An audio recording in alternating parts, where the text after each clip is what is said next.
Hello there. Happy Monday and welcome to this week's Heart to Heart.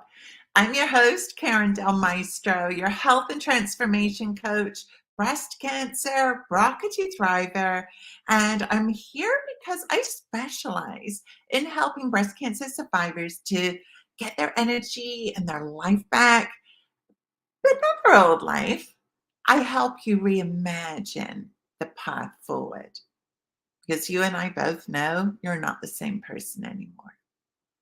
So welcome to today's episode, and come on in, get settled down, because it's going to be a good one today. Today we are talking about a question that I get asked very often, which is, Karin, are you ever done? Are you ever actually done with breast cancer? And I'd be lying if I said it wasn't a question that I'd asked myself. But I think the problem is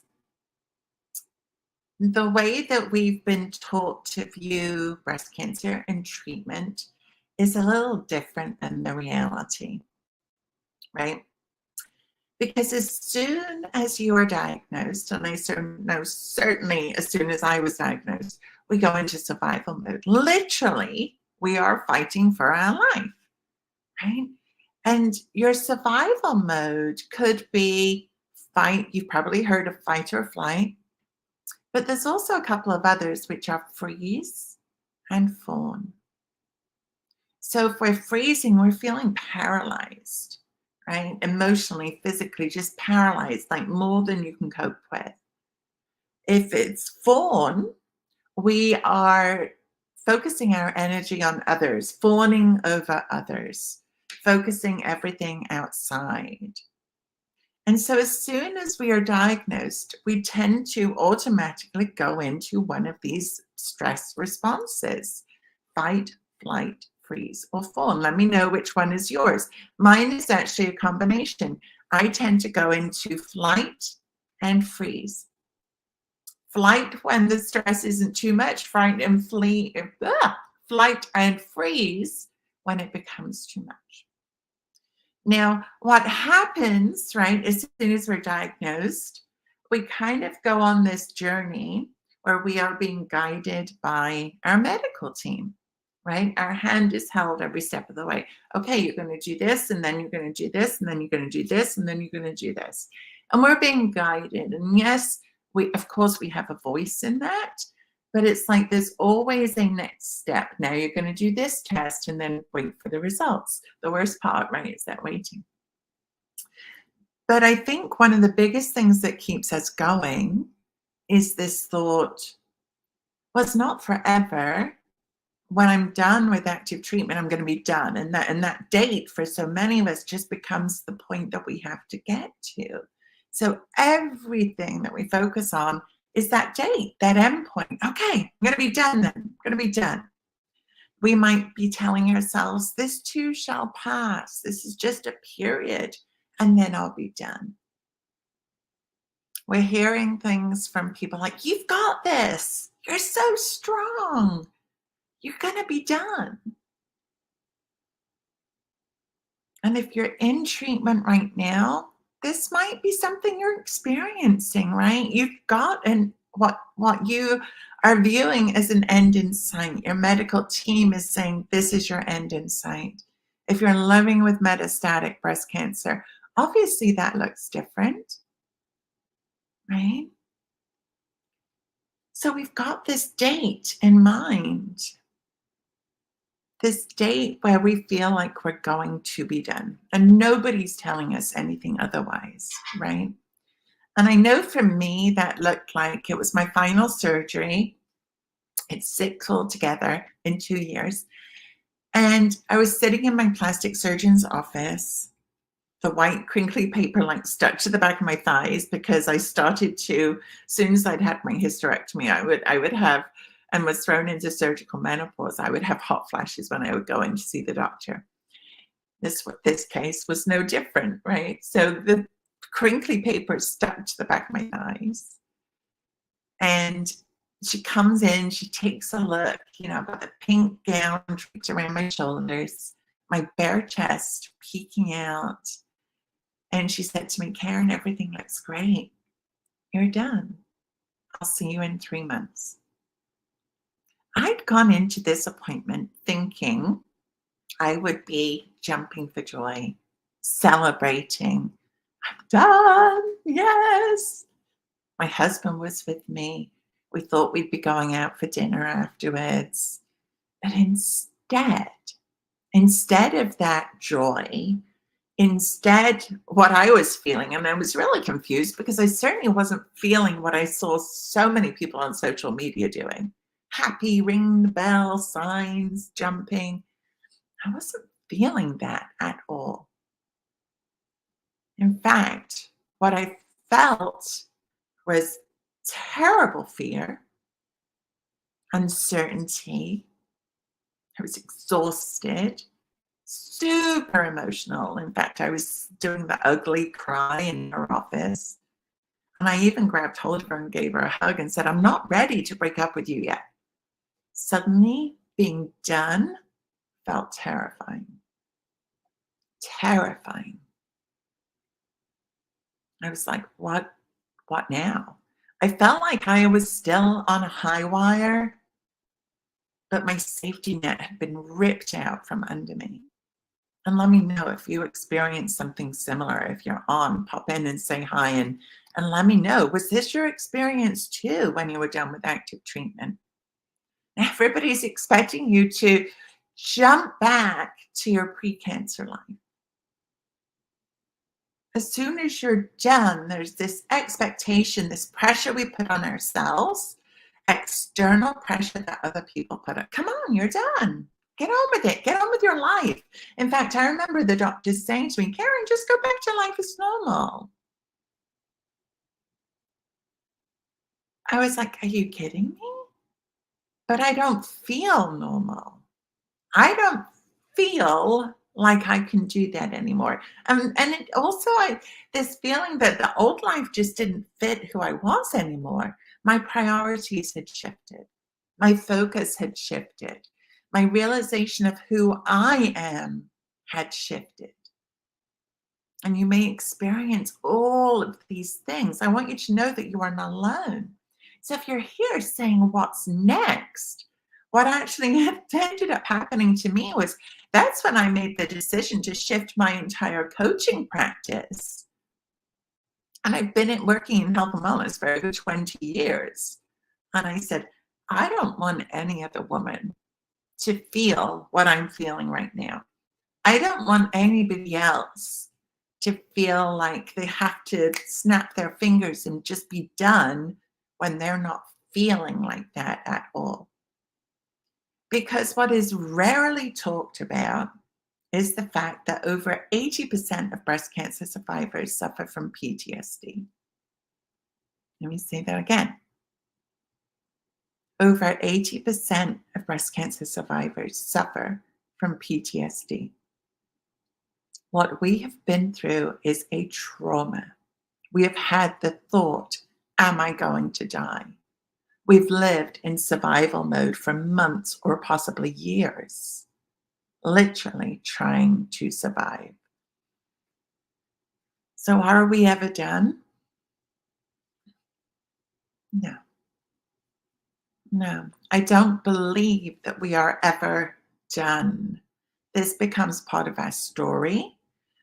For me, the key difference here is not having breast cancer define your path moving forward. That's why it's so important that we try to reimagine this path. And that means getting the help and the support that you need, right? Because starting from like base level and trying to figure out what life looks like, who you are, like even what's working, what isn't, and all of those things, like how do you even do that? You reach out, you ask for help. You follow a proven roadmap from somebody that's been there, somebody that has been through this. Because it's too hard on your own that you can't go back. If you go back to doing everything the way that you've always done it, then nothing changes. right? You're not changing your risk of, lowering your risk of when you go forward. And so, are we ever done? No, but it doesn't mean that breast cancer has to define every second of your life. But if you're one of those 80% like me that suffers from PTSD, you are going to get triggered. Every oncology visit, every scan, every lump or bump that you find, there's this immediate jump right back into survival mode. Fight, flight, freeze, or fawn. Because that's PTSD, right? It's triggering where you've been before, when you've had to fight for your life. And so, if you don't suffer from PTSD, then your chance of getting triggered is going to be significantly less, which again is great. But can you unhear the words, "You have breast cancer"? Those spine chilling words. Can you unexperience your journey through treatment? Can you unimagine the changes in your thought process? The things that you're saying, "I'm no longer going to stand for that. That needs to change. I'm not going to be disrespected anymore. I'm going to get better at setting boundaries and saying no to people." And the biggest one for me, right, is when we say, "I'm not going to put my needs on the back burner anymore. It's time for me to take care of me and not feel guilty about it or selfish about it," because that helps. That helps. You feel like you're changing something that's valuable, that's got a reaction mentally, physically, emotionally, so that breast cancer isn't defining you. I have footprints on my chest where my breasts once were. Every time I look in the mirror, I see that. Does it define me? No, not anymore. Not anymore. Because I know who I am on the inside. And actually, a friend said to me yesterday, "Karin, I don't know how you stay so calm." Because most of the time I'm calm. If you saw any of my videos last week, you'll know I had a very frazzled, frantic week last week. I haven't felt that way in years, and it felt so uncomfortable. But there was just a lot going on in life. And it was just a matter of, okay, what can I do to take care of me now? What can I do to take care of me to get me out of survival mode? I'd gone into survival mode to get me back into rest and digest mode. Breath work, legs up the wall, meditation, focusing on me, on an Epsom salt bath, things like that are what helped me not be defined by breast cancer. So my short answer to, "Are you ever done?" I don't believe that we're ever done, but I do know that we can live a life that is not defined by our breast cancer diagnosis. We can live a life that is full of joy and fun and laughter and not being concerned every second, waiting for the other shoe to drop. But we can't do that if we keep doing what we've always done. We've got to do something different. And if you want to know the formula, the system that I've created that actually helps me stay calm, that helps me pull myself out of survival mode and into rest and digest, just send me a message or drop a me in the comments, and I'm more than happy to hop on a call, have a virtual cup of tea and a chat. Because it's that system that I teach in Thrivership School, my group coaching program. Couldn't keep it to myself. I had to share it. And it was interesting, actually, that this friend mentioned yesterday. She's like, "Karin, I look at you and you're so calm." And it made me remember, places and times in my life when I haven't been calm, where I wasn't taking care of myself, where I was feeling more frazzled and frantic. And that dip into that feeling last week reminded me of how I used to live my life. I was in that state constantly.